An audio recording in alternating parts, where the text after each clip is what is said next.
한양 마포나루에는 억척스러운 빨래어멈들이 모여 살았습니다. 어느 날 빨래터에 아주 기이한 일이 벌어졌습니다. 그날따라 유독 따뜻한 양지바른 자리가 비어 있었는데 욕심 많은 왕초한악은 서로 그 자리를 차지하겠다고 머리채를 잡고 싸워댔습니다. 그런데 말도 못하는 벙어리 여인분이는 아무도 거들떠보지 않는 가장 춥고 그늘진 자리를 택했습니다. 심지어 남들이 더럽다고 피하는 피고름 묻은 무명천 빨래만 잔뜩 받아왔습니다. 사람들은 미련하고 멍청하다며 분이를 향해 혀를 찼습니다. 편한 길을 두고 왜 사서 고생을 하느냐고 비웃음을 샀습니다. 하지만 그 선택 뒤에는 누구도 상상하지 못한 엄청난 비밀이 숨겨져 있었습니다. 그날 분이가 선택한 그 차가운 그늘 자리로 조정의 운명을 뒤흔들 거대한 복덩어리가 떠내려오고 있었기 때문입니다. 겉으로는 비참해 보였지만 훗날 온 세상을 놀라게 만든 벙어리 어미의 기적 같은 선택. 도대체 그날 빨래터에서는 무슨 일이 있었던 것일까요? 가장 낮은 곳에서 피어난 눈물겨운 이야기, 지금부터 시작합니다. 조선야담소를 찾아주셔서 감사합니다. 구독과 좋아요는 사랑입니다. 그럼 이야기 시작합니다. 때는 바야흐로 조선 중기, 살을 애는 듯한 칼바람이 부는 한겨울이었습니다.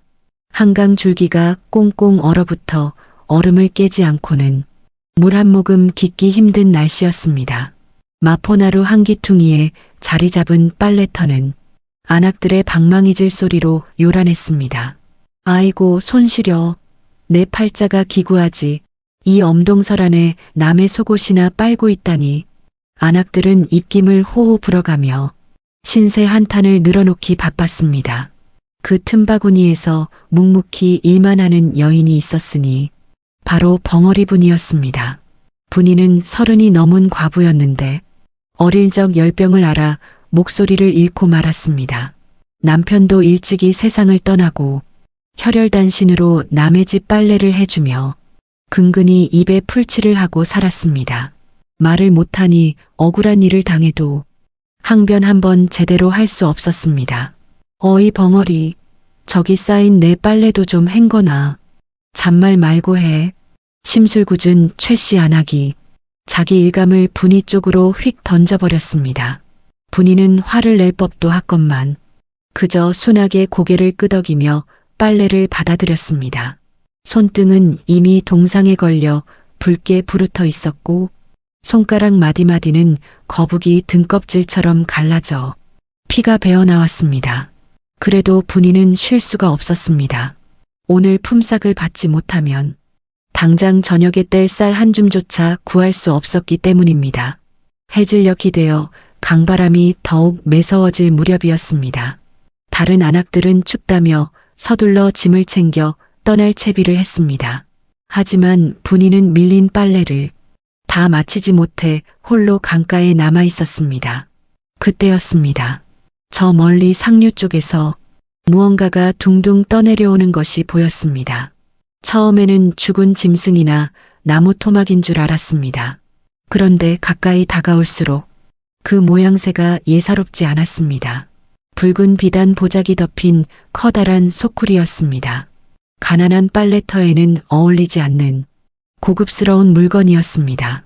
분이는 하던 일을 멈추고 조심스레 얼음 위를 걸어 소쿠리를 건져 올렸습니다. 이게 무엇일까?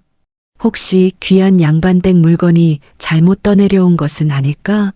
분이는 호기심 반, 두려움 반으로 떨리는 손을 뻗어 보자기를 걷어냈습니다. 순간 분이의 눈이 휘둥그레졌습니다. 입 밖으로 나오지 못한 비명이 목구멍에서 맴돌았습니다.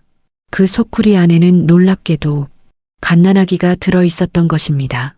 포동포동한 볼에 뽀얀 피부를 가진 사내아이였는데 추위에 질려 입술이 파랗게 변해 있었습니다. 아이는 인기척을 느꼈는지 감고 있던 눈을 번쩍 떴습니다. 그리고 분이를 보더니 울음을 터뜨리는 대신 방긋이 웃어 보였습니다. 마치 오랫동안 기다린 엄마를 만난 것처럼 말입니다. 분이는 가슴이 철렁 내려앉는 것 같았습니다. 자신도 모르게 꽁꽁 언 손을 비벼 따뜻하게 만든 뒤 아이의 볼을 감싸쥐었습니다. 그때 짐을 싸서 돌아가던 최 씨 안악이 이 광경을 목격하고 말았습니다. 어머나, 저게 뭐야? 벙어리가 뭘 주운 거야?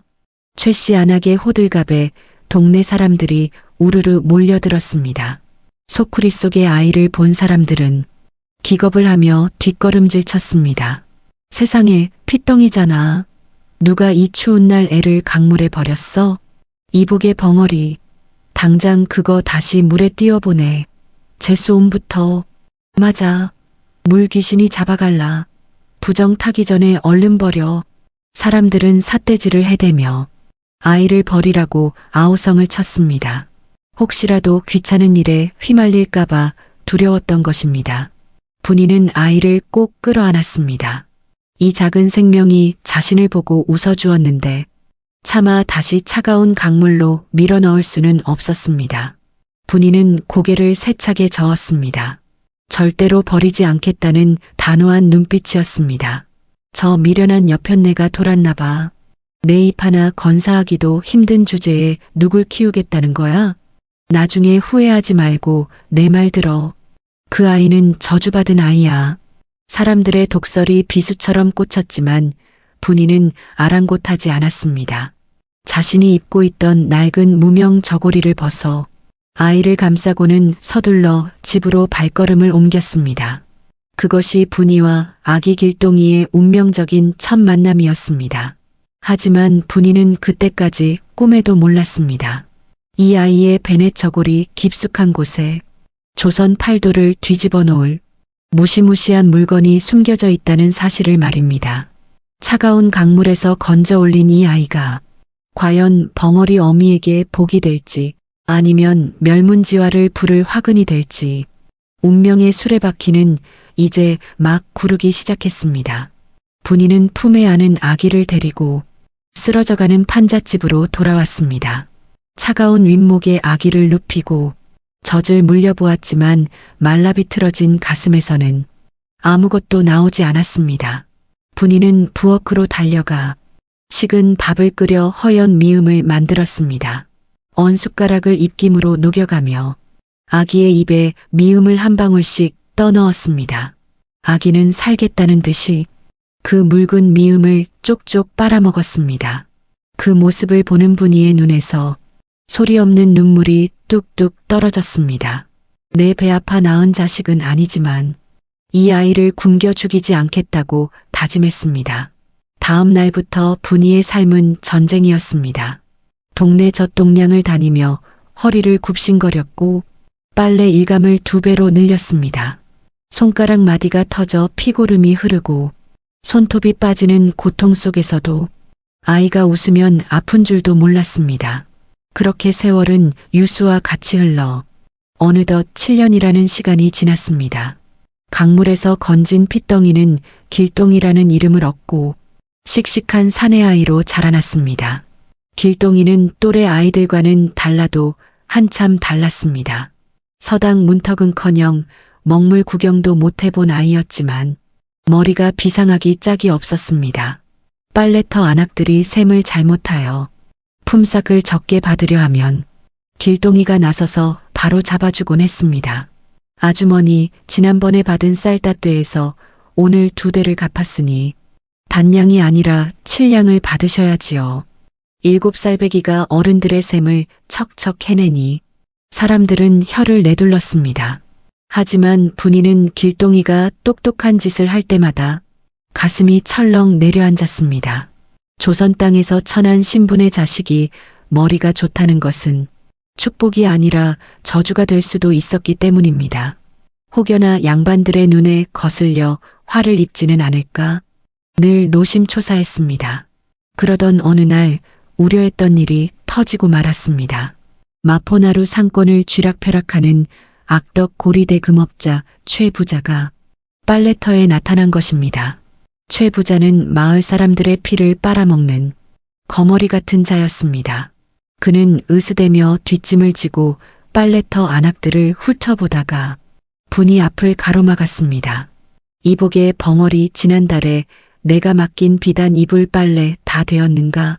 분이는 굽신거리며 깨끗하게 빤 비단 이불을 내밀었습니다. 그런데 이불을 받아든 최 부자의 눈매가 매섭게 변했습니다. 그는 다짜고짜 이불을 바닥에 내동댕이 치고 발로 짓밟았습니다. 이런 젠장, 비단올이 다 상했지 않느냐? 귀한 명주 이불을 걸레짝으로 만들어? 그것은 생트집이었습니다. 분이는 억울해서 손짓 발짓으로 아니라고 항변했지만 소용이 없었습니다. 내년이 내 귀한 이불을 망쳤으니 그 값을 물어내라. 당장 쌀 10가마니를 내놓지 않으면 관아에 고변하여 곤장을 치게 하겠다. 가난한 빨래 어멈에게 쌀 10가마니는 목숨이나 다름없는 큰 돈이었습니다. 분이는 바닥에 무릎을 꿇고 싹싹 빌었습니다. 하지만 최 부자는 분이의 머리채를 잡고 흔들며 욕설을 퍼부었습니다. 그때였습니다. 어디선가 쩌렁쩌렁한 아이의 목소리가 들려왔습니다. 그 손 놓으시오. 우리 어머니에게 손대지 마시오. 7살 길동이가 도끼 눈을 뜨고 최 부자 앞을 막아선 것입니다. 최 부자는 기가 차다는 듯 코웃음을 쳤습니다. 하룻강아지 범 무서운 줄 모른다더니 천안 빨래 쟁이 아들놈이 어디서 눈을 부라려. 길동이는 물러서지 않고 바닥에 떨어진 이불을 주워 펼쳤습니다. 그리고 최 부자의 얼굴을 똑바로 쳐다보며 또박또박 말했습니다. 이 비단 이불은 처음부터 올이 나가 있었습니다. 여기 삭은 자국을 보십시오. 이건 빨래 방망이에 맞아서 생긴 게 아니라 좀이 슬어서 구멍이 난 것입니다. 길동이의 지적은 정확했습니다. 오랫동안 장롱에 처박아 두어 좀이 쓴 이불을 가지고 와서 새 것처럼 물어내라며 행패를 부린 것이었습니다. 주변에 모여든 사람들이 웅성거리기 시작했습니다. 저 아이 말이 맞네. 저건 좀이 파먹은 자국이야. 최 부자가 엄한 사람 잡으려고 수작을 부렸구먼. 망신을 당한 최 부자의 얼굴이 불그락푸르락해졌습니다. 감히 천민아이가 양반 앞에서 말대꾸를 한 것도 모자라 자신의 사기극을 들춰낸 것입니다. 최 부자의 눈에서 살기가 번뜩였습니다. 내 이놈, 어린 놈이 벌써부터 사기를 치는구나. 내 놈이 찢어놓고 핑계를 대? 최 부자는 옆에 있던 하인들에게 눈짓을 보냈습니다. 여봐라. 저 건방진 놈과 벙어리년을 당장 멍석마리를 하여라. 어른을 능멸한 죄가 얼마나 무거운지 보여주마. 건장한 하인들이 몽둥이를 들고 모자에게 달려들었습니다. 분이는 본능적으로 길동이를 품에 감싸 안고 엎드렸습니다. 자신의 등 위로 몽둥이가 날아들 것을 각오하고 눈을 질끈 감았습니다. 분이는 비명조차 지르지 못하고 억하는 신음만 삼켰습니다.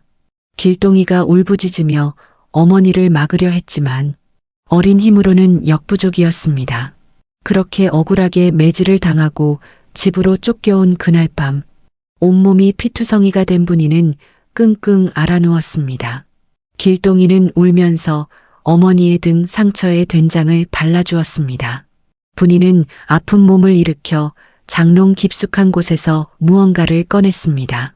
이제는 더 이상 숨길 수 없다고 판단한 것입니다. 그것은 7년 전 길동이가 들어있던 바구니 바닥에 숨겨져 있던 낡은 베넷 저고리였습니다. 분이는 떨리는 손으로 베넷 저고리의 깃을 뜯었습니다. 그러자 그 안에서 누렇게 바랜 종이 한 장과 반쪽짜리 옷가락지가 툭 떨어졌습니다. 길동이의 눈이 휘둥그레졌습니다. 어머니, 이게 다 무엇입니까? 분이는 차마 말을 잇지 못하고 가슴을 치며 오열했습니다. 이 낡은 종이에는 길동이의 출생 비밀과 최부자 그리고 더 큰 권력의 배후가 얽힌 충격적인 진실이 적혀 있었던 것입니다. 길동이는 떨리는 손으로 누렇게 바랜 종이를 펼쳐들었습니다. 7살 아이가 읽기에는 너무나 어렵고 무거운 내용들이 가득했습니다. 하지만 서당계 3년이면 풍어를 읊는다는데 어깨 너머로 글을 익힌 천재 길동이는 그 뜻을 단번에 간파했습니다. 어머니, 이 편지에 적힌 이원직이라는 분이 제 친아버지입니까? 분이는 그저 닭똥 같은 눈물만 뚝뚝 흘리며 고개를 끄덕였습니다. 편지의 내용은 충격적이었습니다. 길동이의 아비는 조정의 비리를 캐던 암행어사 이원직이었는데 관찰사 조대감과 마포나루 최 부자가 결탁하여 빼돌린 세금 장부를 입수하고 한양으로 가던 중 억울하게 역적으로 몰려 참변을 당했다는 것이었습니다. 그리고 반쪽짜리 옷가락지는 훗날 억울함을 풀 수 있는 결정적인 증표이자 암행어사의 인장이었습니다. 어머니, 아버지는 역적이 아니었습니다. 백성을 살리려던 의인이셨습니다. 길동이의 눈에서 불꽃이 튀었습니다. 자신이 버려진 핏덩이가 아니라 훌륭한 선비의 핏줄이라는 사실에 가슴이 벅차올랐습니다. 하지만 기쁨도 잠시였습니다. 그날 밤 빨래터에서의 사건이 화근이 되어 거대한 먹구름이 몰려오고 있었기 때문입니다. 망신을 당하고 돌아간 최 부자는 분이 모자를 가만둘 생각이 없었습니다. 그는 즉시 관하로 달려가 사또에게 뇌물을 바치며 거짓 고변을 했습니다. 사또, 그 벙어리 년이 내 귀한 비단 이불을 훔치고 헌 이불을 내놓으며 사기를 쳤습니다. 그뿐만이 아닙니다. 그 아들놈은 양반을 능멸하고 관아를 비웃는 불순한 말을 내뱉었습니다. 최 부자와 한통 속인 사또는 당장 포졸들을 출동시켰습니다. 깊은 밤 분이와 길동이가 잠든 판잣집 밖에서 요란한 횃불 소리가 들려왔습니다. 여봐라, 도둑년 분이와 그 아들을 당장 포박해라. 대문이 걷어차이고 험상궂은 포졸들이 들이닥쳤습니다. 잠결에 놀라 깬 분이는 사태를 직감했습니다. 단순한 보복이 아니라 자신들을 완전히 파멸시키려는 수작임을 깨달은 것입니다. 분이는 본능적으로 길동이를 끌어안고 방구석에 있는 낡은 뒤줄을 열었습니다. 그리고 길동이를 그 안에 밀어넣으며 손짓으로 급하게 말했습니다. 절대로 나오지 마라. 무슨 일이 있어도 소리를 내면 안 된다. 길동이는 울면서 어머니의 옷자락을 붙잡았습니다. 어머니, 싫습니다. 저도 어머니랑 같이 갈 겁니다. 하지만 분이는 모질게 길동이의 손을 뿌리치고 옷가락지와 편지를 아이의 품에 찔러 넣었습니다. 그리고 뒤주문을 닫고 그 위에 무거운 이불짐을 올려놓았습니다. 곧이어 포졸들이 방 안으로 신발을 신은 채 들이닥쳤습니다. 이 요망한 벙어리년, 어디 숨었나 했더니 여기 있었구나. 포졸들은 분이의 머리채를 잡아 질질 끌고 나갔습니다. 아들은 어디 있느냐? 그 건방진 놈도 같이 잡아오라 하셨다.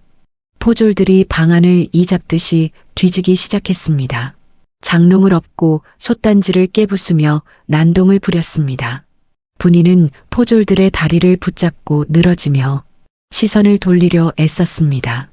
입이 터져 피가 철철 흐르는데도 분이는 소리를 지르며 문 밖을 가리켰습니다.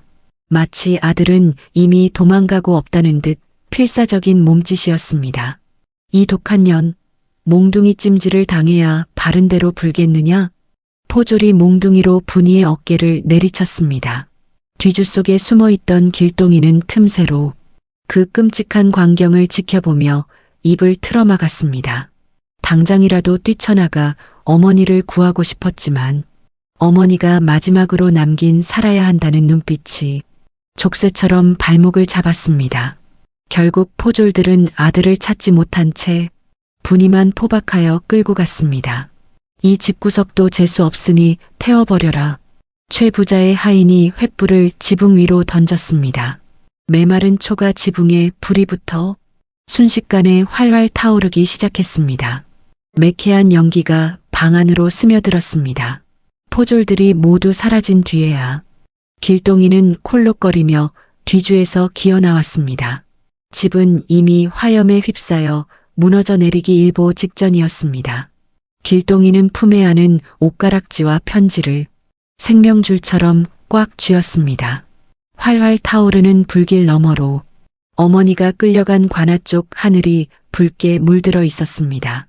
7살 아이가 감당하기에는 너무나 가혹한 밤이었습니다. 세상은 그를 버렸고 유일한 버팀목이었던 어머니마저 빼앗아갔습니다. 하지만 길동이의 눈빛은 절망이 아닌 서늘한 분노로 바뀌어 있었습니다. 반드시 살아남아서 어머니를 구하고 아버지의 원수를 갚겠다. 길동이는 불타는 집을 뒤로하고 어둠 속으로 몸을 숨겼습니다. 이제 그는 더 이상 빨래터의 천덕꾸러기가 아니었습니다. 거대한 권력에 맞서 싸워야 할 외로운 투사가 되어 한양으로 향하는 머나먼 길을 떠나게 된 것입니다.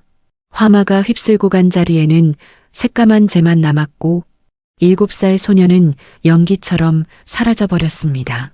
사람들은 모두 벙어리 분이의 아들이 불에 타 죽었거나 산짐승에게 잡혀 먹혔을 것이라 수군거렸습니다. 홀로 남겨진 분이는 관아로 끌려가 모진 고문을 당했습니다. 아들이 어디 있느냐는 추궁에 분이는 혀를 깨물며 끝내 입을 열지 않았습니다. 결국 분이는 최 부자의 집 노비로 팔려가 짐승보다 못한 삶을 살게 되었습니다. 새벽부터 밤늦게까지 매질을 당하며 허드렛 일을 했지만 그녀의 눈빛은 죽지 않고 살아 있었습니다. 언젠가 아들이 돌아올 것이라는 신락 같은 희망 하나로 모진 목숨을 이어간 것입니다. 그렇게 피눈물 나는 10년의 세월이 흘렀습니다. 조정에서는 새로운 왕이 등극하여 팔도의 암행어사를 파견해 탐관오리를 척결하라는 명을 내렸습니다. 마포나루에도 심상치 않은 바람이 불어오기 시작했습니다. 어느 날 최 부자와 고을 사또가 결탁하여 백성들의 고열을 짜내 만든 호화로운 잔치가 벌어졌습니다. 최 부자의 60생일을 핑계로 온갖 사내진미와 비단이 마당에 넘쳐났습니다. 하지만 담장 밖 백성들은 흉년과 수탈에 굶주려 흙을 파먹고 있는 처참한 지경이었습니다.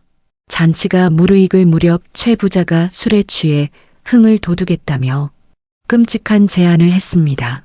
여봐라, 그 벙어리년을 끌고 오너라. 내 오늘 그년에게 춤을 시켜 술맛을 돋워야겠다. 누더기를 걸친 분이가 하인들에게 질질 끌려 나왔습니다. 머리는 하얗게 샜고 허리는 굽었지만 분이는 고개를 뻣뻣이 들고 최 부자를 노려보았습니다. 이 천한 것이 감히 주인을 노려봐? 여봐라, 전연의 눈을 뽑고 다리를 부러뜨려라. 사또와 양반들이 낄낄거리며 잔인한 구경거리를 기대했습니다. 하인들이 몽둥이를 들고 분이에게 다가가는 절체절명의 순간이었습니다. 멈추시오. 내 비록 지나가는 거린이지만 술 한 잔 얻어먹으러 왔소이다. 대문 밖에서 삿갓을 푹 눌러쓴 남유한 행색의 청년이 성큼성큼 걸어 들어왔습니다. 옷은 다해진 넝마였으나 그 기백만큼은 예사롭지 않았습니다. 최 부자가 인상을 찌푸리며 소리쳤습니다. 재수온 붓개거지가 들어오다니 당장 저놈을 내치지 않고 뭐하느냐. 하지만 청년은 아랑곳하지 않고 분이의 앞을 가로막고 섰습니다. 그리고 품에서 붓을 꺼내 하얀 종이 위에 거침없이 시 한 수를 써내려갔습니다. 금준미주 천인열이요 옥방가효 만성고라. 금동이에 담긴 향기로운 술은 천사람의 피요 옥쟁반의 맛있는 안주는 만백성의 기름이라. 사또는 그 글귀를 보자마자 안색이 사색이 되어 벌벌 떨기 시작했습니다. 그것은 탐관오리를 꾸짖는 서슬 퍼런 경고였기 때문입니다. 네, 이놈, 정체가 무엇이냐? 청년은 쓰고 있던 삿갓을 벗어 던졌습니다. 그러자 10년 전 빨래터에서 총명하게 빛나던 그 소년의 얼굴이 드러났습니다. 죽은 줄 알았던 길동이 훤칠한 장부가 되어 돌아온 것입니다. 청년은 품속에서 빛나는 마패를 꺼내 높이 들어 올렸습니다. 암행어사 출두야. 천둥 같은 고함 소리가 고울을 뒤흔들었습니다. 그와 동시에 담장 밖에서 잠복하고 있던 역졸들이 구름대처럼 몰려들었습니다. 암행어사 출두야. 탐관 오리들을 모조리 포박하라. 잔치판은 순식간에 아수라장이 되었습니다. 술상을 업고 도망치려던 최 부자와 사또는 역졸들에게 덜미를 잡혀 바닥에 내동댕이 쳐졌습니다. 아이고 나으리, 살려주십시오. 제발 목숨만은. 최 부자는 바들바들 떨며 머리를 조아렸지만 어사의 눈빛은 차가웠습니다. 어사는 죄인들을 포박한 뒤 천천히 분이에게 다가갔습니다. 분이는 믿기지 않는다는 듯 멍하니 청년을 올려다보았습니다. 꿈인가 싶어 거친 손을 뻗어 청년의 얼굴을 만져보려다 멈칫했습니다. 자신의 더러운 손이 비단 관복을 입은 아들을 더럽힐까 두려웠던 것입니다. 하지만 어사는 털썩 무릎을 꿇고 분이의 흑투성이 손을 잡아 자신의 얼굴에 비볐습니다. 어머니, 불효자 길동이 늦어서 죄송합니다. 그 한마디에 분이의 눈에서 10년을 참아온 눈물이 본물처럼 터져나왔습니다. 어사는 품에서 반쪽짜리 옷가락지와 낡은 편지, 그리고 완벽하게 복원된 치부책을 꺼내 보였습니다. 사또와 최 부자 그리고 관찰사 조대감, 너희가 내 아버지를 죽이고 우리 모자를 짓밟았으나 하늘의 그물은 피할 수 없는 법이다. 어사는 마당에 모인 백성들 앞에서 쩌렁쩌렁한 목소리로 판결을 내렸습니다. 이 죄인들은 10년간 은광을 불법으로 채굴하고 세금을 착복했으며 무고한 양민을 살해하고 영모를 조작했다. 이에 국법에 따라 엄벌에 처한다. 백성들의 환호성이 하늘을 찌를 듯 울려 퍼졌습니다. 10년 묵은 체증이 내려가는 듯한 통쾌한 순간이었습니다. 하지만 이것이 끝이 아니었습니다. 어사 이길동에게는 아직 해결해야 할 마지막 과제가 남아 있었습니다. 바로 한양에 있는 진짜 몸통, 아버지의 원수 조대감을 처단하는 일이었습니다.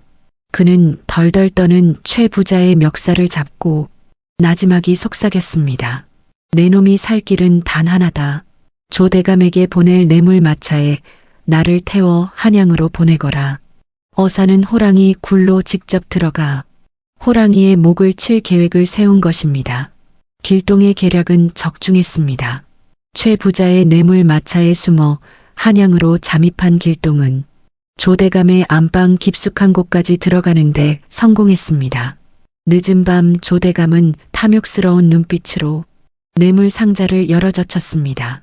하지만 그 안에서 나온 것은 번쩍이는 금덩이가 아니었습니다. 서슬 퍼런 눈빛을 한 암행어사 길동이 마패를 들고 솟구쳐 올랐습니다. 내 이놈, 10년 전 내가 죽인 이원직의 아들이 여기 왔다. 조대감은 혼비백산하여 뒷걸음질 쳤지만 이미 늦은 뒤였습니다. 길동의 신호와 함께 잠복해 있던 의금부 병사들이 들이닥쳐 조대감을 포박했습니다. 천하를 주무르던 간신 조대감은 억울하게 죽은 길동의 아버지 앞에서 무릎을 꿇고 죄를 자백해야 했습니다. 임금은 길동의 효심과 충성심을 높이 사 그의 아버지의 억울함을 풀어주고 관직을 복원해 주었습니다. 모든 억울함이 눈 녹듯 사라지고 마포나루에는 따뜻한 봄이 찾아왔습니다.